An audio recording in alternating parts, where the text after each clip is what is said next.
Hey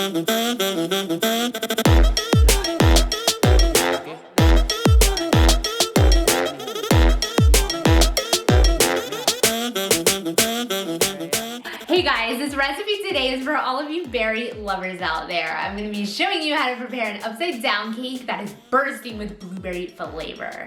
Now be aware, this cake is so easy to prepare, it could even be done in the Instapot. So let's get started. Alright you guys, so start off this recipe by preparing a box of white cake mix. Follow the directions on the back of the box and add a few drops of blue food coloring if you please. For those of you new here on my channel, I want to welcome you all. Be sure to subscribe and click that notifications bell. I post fun videos like this one today every single week.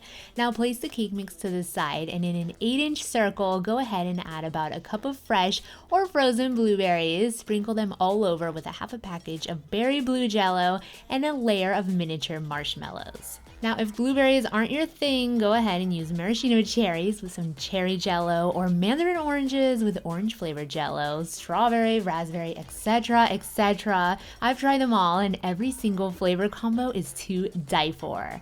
I'm popping this into the Instapot. Use your oven if you please or that Ninja Foodie. Cover and pressure cook it for 30 minutes and quick release that steam and your luscious, ever so tender cake is ready.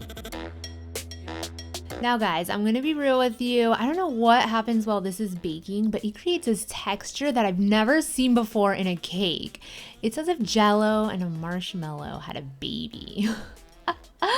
This is what the texture would resemble, you guys. The sauce that's created from this juicy blueberry just drips down the cake.